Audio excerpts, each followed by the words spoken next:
प्रश्नोत्तर सत्संग माध्यम से जो है आज एक प्रश्न आया है निगम पांडे बिरार मुंबई से। उनका प्रश्न है कि महाराज भगवान के धाम में निवास करने का क्या महिमा है। बहुत बढ़िया प्रश्न आपने पूछा। देखिए जी, मैं कल ही बताया था वीडियो में, भगवान का धाम जो है साक्षात भगवत स्वरूप है। रामस्य रूप नाम लीला धाम परात्परम एतम चतुष्टव नित्यम सचिदानंद विग्रहम। भगवान का नाम, भगवान का रूप, भगवान का लीला, ये सब जो है भगवान की जो है धाम, ये सब जो है साक्षात भगवत स्वरूप ही माने जाते हैं।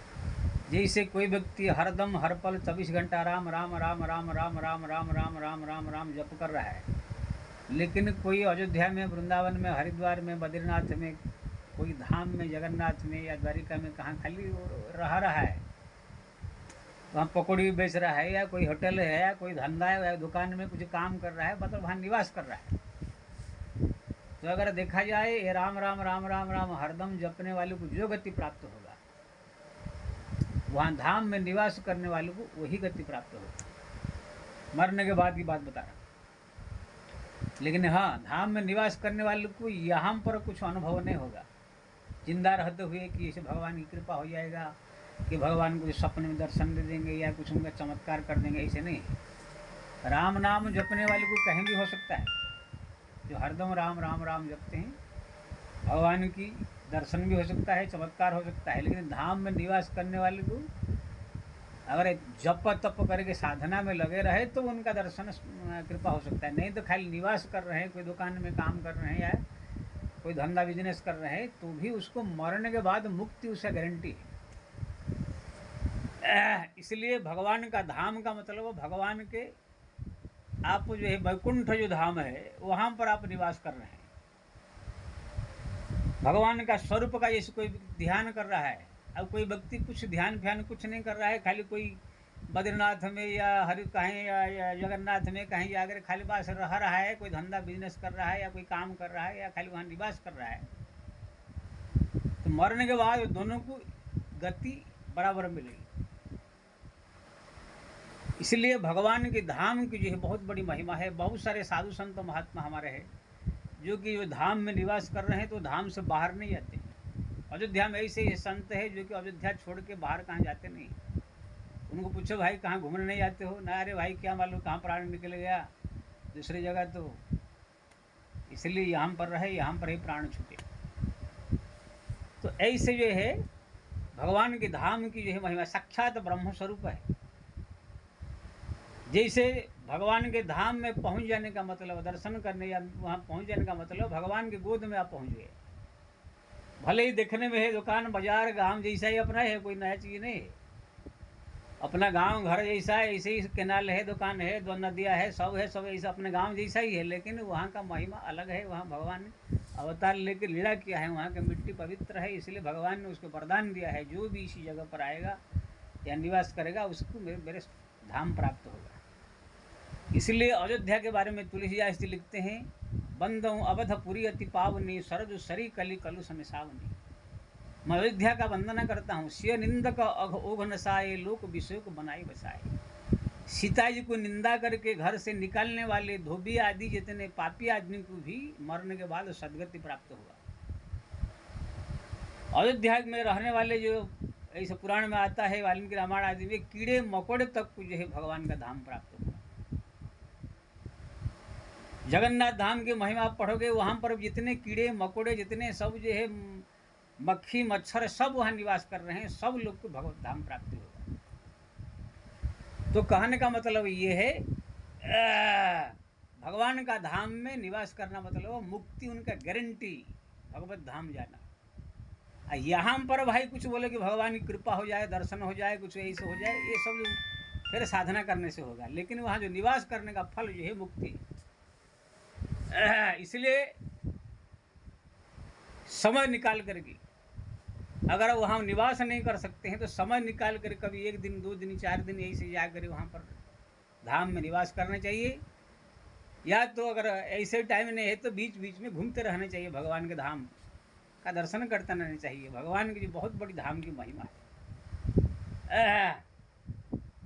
ऐसे हम तो धाम में 40 साल से घूम ही रहे हैं, लेकिन हमारा भी अंतिम इच्छा है, जब ऐसे लगे कि वो शरीर छूटने वाला है, तब जो है भगवान की कोई धाम, बद्रीनाथ, हमारा तो विचार है सीधा बद्रीनाथ, हरिद्वार, गंगा किनारे एकदम ऐसी जगह पर जा करके जो है निवास करके प्राण त्याग करने। देखो भगवान की क्या इच्छा है, लेकिन है इसकी बड़ी महिमा है। हमारा शास्त्र में इसकी बहुत बड़ी महिमा गाया गया। स्कंद पुराण में एक कहानी में ही पढ़ा था।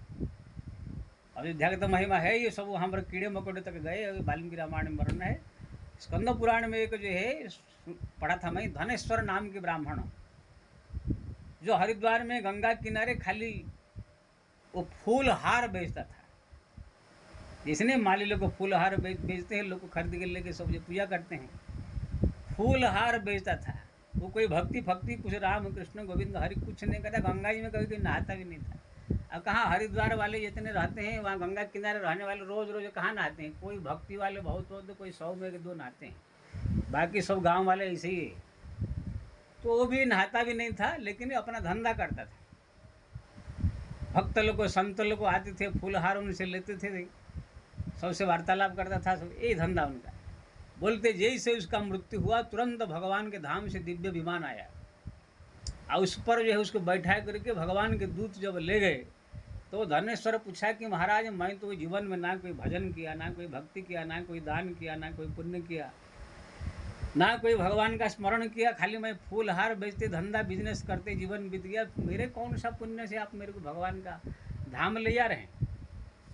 तो भगवान के दूत जो हंसने लगे कि धनेश्वर तुम भले ही कुछ भजन नहीं किया, पूजा नहीं किया, पाठ नहीं किया, गंगा जी में नहाया भी नहीं, लेकिन जो भगवान के धाम में तू निवास कर रहा था, वहाँ पर हजारों साधु संत महात्मा भक्तों का दर्शन करता था, वहाँ पर भक्तों से वार्तालाप करता था, और सबसे बड़ी चीज़ जो भगवान के धाम की जो मिट्टी है वहाँ पर आप जो है निवास कर रहे थे, इसलिए उसी धाम निवास का और जो भक्त संतों का दर्शन का, उनसे वार्तालाप करने का ये फल है, आपको भगवत धाम ले जा रहा है। इसलिए दूत ने वहाँ वर्णन किया कि भगवान के धाम में कोई भी अगर व्यक्ति निवास करता है, वो भले ही पकौड़ी बेचे, चाहे आलू बेचे, चाहे टमाटर बेचे, कोई धंधा बिजनेस भी करे, तो भी उसका मुक्ति एकदम सुनिश्चित है। क्योंकि ना आप बोले कि तब तो कोई भी जाकर धंधा खोल लेगा, कोई भी नहीं आ सकता है। मैं ये बम्बई में देख रहा हूँ, जो इलाका में मैं रहता हूँ, हमारा भी चेला हजारों है, लेकिन कोई एक भी चेला हमारा हजारों में से नहीं है जो कि अयोध्या का, वृंदावन का, हरिद्वार का हो। सब वही काशी के अगल बगल के जो चंटू मंटू गांव के सब है बस। कोई भी ऐसे चेला या चेली नहीं कि हाँ हमारा अयोध्या में घर है, कि हमारा जो है वृंदावन में घर है, कि हमारा काशी में घर है, कि हमारा हरिद्वार में घर में कोई नहीं है। मेरे को तो अभी तक बम्बई में ही कोई नहीं आदमी मिला है जिसका हरिद्वार में या क्या बोलते हैं अयोध्या में डायरेक्ट उनका घर हो और वहाँ से आया हो सकता है कोई 1 2 8 10 भी हो सकते हैं, इस बात की नहीं है, लेकिन ये सब मिलते नहीं है।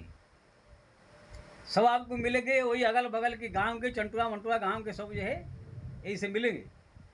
कितने लड़कियां भी मैं देखा है ऐसा, ससुराल गए, कहाँ मैं ससुराल कहाँ है, तो वही चंटू मंटू गांव सब बताएंगे, कोई अयोध्या नहीं बताएगा, कि कोई हरिद्वार नहीं बताएगा, कि कोई ये है वृंदावन या कोई जगन्नाथ या बद्रीनाथ नहीं बताएगा। वो ले बोलेगा हमारा बद्रीनाथ में घर है। तो कहने का मतलब ये है, ये खाली देखने में लगता है कि यार कोई भी जाएगा वहाँ निवास कर लेगा, कोई भी वहाँ पर जो है रह जाएगा, कोई भी धंधा बिजनेस कर लेगा, ऐसे नहीं है। जो वहाँ पर निवास कर रहे हैं, धंधा बिजनेस कर रहे हैं, या जो शादी करके जा रहे हैं, या किसी प्रकार से वहाँ पर रह रहे हैं, तो समझ लीजिए वो पूर्व जन्म के बहुत बड़े पुण्यशाली व्यक्ति वहाँ पर निवास कर रहे हैं, और गिने चुने आदमी है सब। हम भाग्यशाली है जो कि हमारा जगन्नाथपुरी में जो है हमारे बड़े भाई साहब की कृपा से जो है वहाँ पर हमारा घर है, वहाँ पर सब भाभी और उन भतीजे ये सब लोग रहते हैं। हमारा घर वाले भी वहाँ पर कभी कभी आते जाते रहते हैं। हमारा वहाँ पर घर बना हुआ है, इसलिए मैं वहाँ पर जो पहले साधु संत नहीं बना था, अगर कभी 10 दिन 15 दिन ऐसे महीना भी रहता था। तो कहने का मतलब ये है, ये सब खाली देखने में लगता है कि कोई भी जाएगा वृंदावन में रह जाएगा, कोई भी जाएगा अयोध्या में रह जाएगा, कोई भी जगन्नाथ में रह जाएगा, आपको देखेंगे आपके घर का रिश्तेदार में, आप देखिए कोई एक भी आदमी नहीं मिलेगा जो अयोध्या का होगा, वृंदावन का होगा, जगन्नाथ का होगा, बद्रीनाथ का होगा।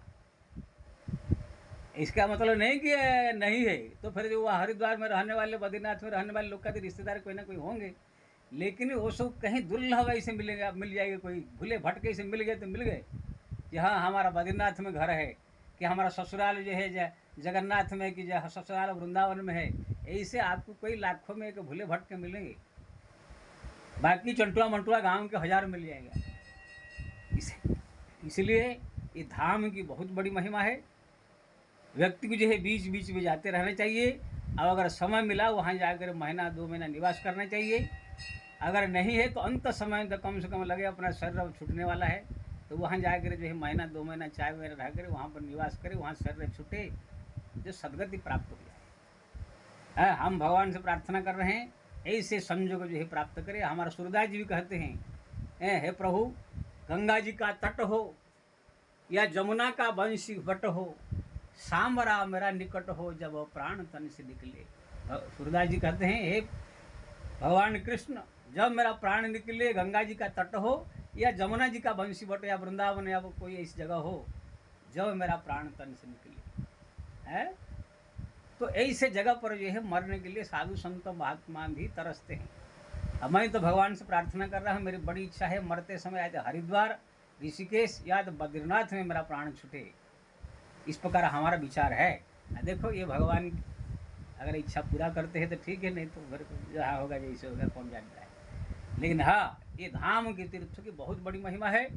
हमको देखने में खाली ये लगता है कि हाँ गांव है, हमारा गांव जैसा ही गाड़ी चल रहा है, मोटर चल रहा है, रिक्शा चल रहा है, सब जैसा ही लग रहा है, लेकिन ये साधारण नहीं हो। जैसे और नरेंद्र मोदी प्रधानमंत्री है, विश्व का बहुत बड़े नेता है।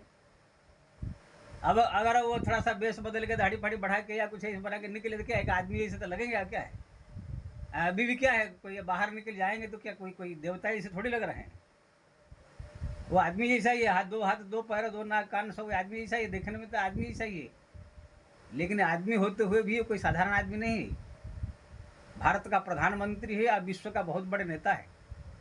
यह डोनाल्ड ट्रंप है, अमेरिका का राष्ट्रपति है। वो देखने में वो भी तो कि विदेशी जैसे आते हैं सब घूमने टहलने के लिए, ऐसा ही है, लेकिन वो कोई साधारण आदमी नहीं है।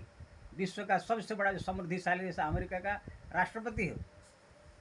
तो कहने का मतलब ये है, ऐसे ही ये देखने में खाली वृंदावन अयोध्या ये सब खाली द्वारिका ये सब लगता है कि ये सब खाली गांव है, रिक्शा चल रहा है, हमारा गांव जैसे ही तो नदी है, नाला है, सब है, लेकिन वो साधारण नहीं है, चिन्मय है, सब है। एक आदमी हमारा ये बम्बई से गया था वृंदावन, आया तो बोला महाराज वृंदावन में तो सब वही गाड़ी मोटर वही चल रहा है, लोग सब वही सब खा रहे हैं पी रहे हैं, जैसे हम लोग जी रहे हैं ऐसे। मैंने तुम मोर के साला कहाँ जाएंगे, अरे अब क्या वहाँ भी तो लोग कहीं रहेंगे, कहाँ जाएंगे धाम। क्या भगवान कृष्ण जब थे तो वहाँ पर भी तो लोग ऐसे खा रहे थे, पी रहे थे, गाय चरा रही थी है। अभी उसको ये मालूम नहीं कि उसको सोचा वृंदावन मतलब कुछ और कुछ होगा, ऐसे कुछ नहीं, सब धाम एक ही जैसा है। दुकान बाजार गाड़ी मोटर सब कुछ आपको गांव जैसा लगेगा, घर जैसा लगेगा, शहर जैसा लगेगा, लेकिन वो शहर होते हुए भी, गांव होते हुए भी चिन्मय है, दिव्य है, भगवान के प्रिय है, भगवान के स्वरूप माने जाते हैं। इसलिए समय निकाल के वहाँ प्रदर्शन निवास आदि करके जीवन को धन्य बनाना चाहिए। जय श्री राम।